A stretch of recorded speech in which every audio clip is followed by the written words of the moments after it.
16개월 정인이 사망 사건 이후 확산된 정인아 미안해 챌린지의 다음 말은 우리가 바꿀게였습니다. 정부가 바꾸겠다며 오늘 대책을 발표했습니다. 중대한 학대는 단 한 번만 신고되어도 현장에서 부모와 즉각 분리하고 위기아동 보호 과정을 새로 확충하는 내용입니다.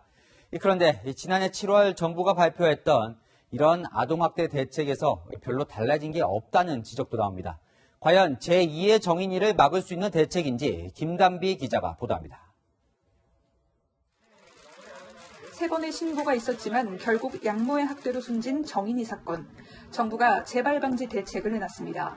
앞으로는 아동학대 의심 신고가 들어오면 경찰은 아동학대 전담 공무원과 반드시 동행해야 하고 신고 현장 외에 다른 장소까지 조사할 수 있도록 출입 허용 범위를 확대했습니다. 중대한 학대의 경우 단 한 번의 신고라도 현장의 판단으로 아동과 즉시 분리하고 조치한 경찰과 공무원에게 민형사상 책임을 묻지 않도록 법을 고치기로 했습니다. 또 조사를 거부한 부모에게 물리는 과태료도 현행보다 2배 올리기로 했습니다. 보건당국은 피해 아동보호시설도 확충합니다. 현재 76개 있는 학대 아동쉼터는 연내 최소 29개 더 늘리고 보호쉼터가 없는 10곳의 지자체에 일시 보호시설을 두기로 했습니다. 또 2세 이하 영아를 돌볼 수 있는 위기보호가정도 최대 200개까지 늘릴 계획입니다.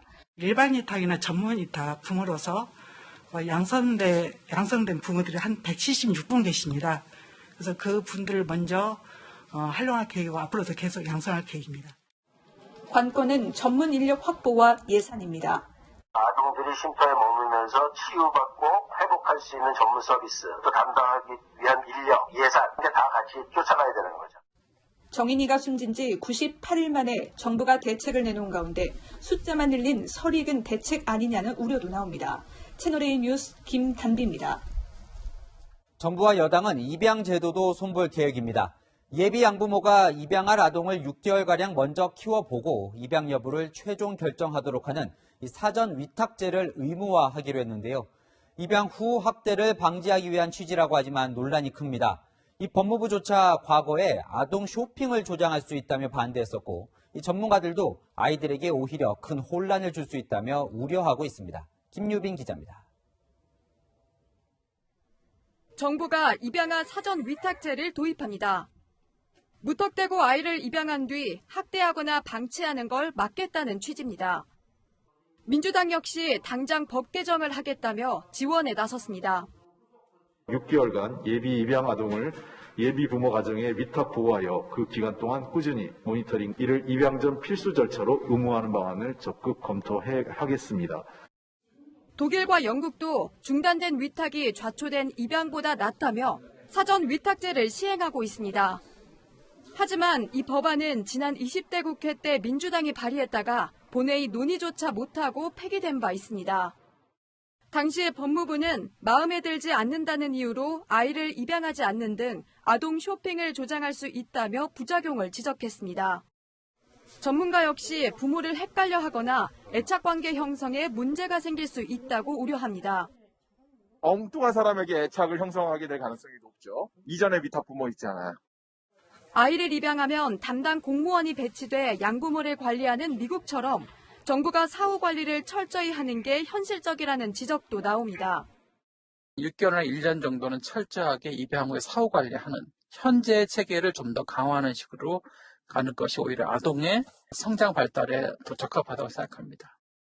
정부는 일단 사전 위탁 부작용을 최소화하기 위해 적극 노력하겠다고 밝혔습니다. 채널A 뉴스 김유빈입니다. 이 입양 사전 위탁제는 논란이 됐던 어제 문재인 대통령의 이 발언과도 관련이 있습니다. 이 청와대는 대통령이 사전 위탁제를 설명하려다가 나온 발언이었다고 해명했는데요. 입양 부모들은 이 해명이 오히려 더 상처가 된다고 토로합니다. 그들의 이야기를 김재혁 기자가 들어봤습니다. 딸아이를 키우며 2명의 남자아이를 차례로 입양한 50대 부부. 아기 때 데려온 아이들은 어느덧 12살, 8살 초등학생이 됐습니다. 처음에는 낯선 환경에 아이들이 적응할 수 있을까 걱정부터 앞섰습니다. 가슴 나기 때문에 일단 내 얘기인 거예요. 힘든 시기를 어떻게 보낼까 고민하지 이 아이를 보내야 되겠다? 고민 안 해요. 가족이 된 순간 아이를 돌려보내는 건 생각할 수 없다는 겁니다. 뿌리를 한 번 더 뽑아서 다른 곳에 뽑히게 하는 거니까 쉽게 할 수 없는 행동이고. 대통령의 발언은 사전 위탁 제도를 보완하자는 취지였다는 청와대 해명이 입양 가족에게 2차 피해가 된다는 목소리도 나옵니다. 입양 가족이 마치 아이와 맞춰보기 위해 관행처럼 사전 위탁을 해온 걸로 비춰질 수 있다는 겁니다. 입양 단체는 사전 위탁을 애착 형성 기간이라고 강조합니다.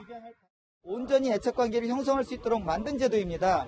사전 위탁 제도를 통해서 입양 부모가 그 아이를 선택하려고 간보려고 하는 게 절대 아닙니다. 사전 위탁이 그동안 정식 제도로 자리 잡지 못한 건 아이를 물건처럼 마음대로 취소할 수 있는 가능성 때문인데 대통령이 이를 보완하겠다며 바꾼다는 표현을 쓴 건 부적절했다는 지적이 계속되고 있습니다. 채널A 뉴스 김재혁입니다.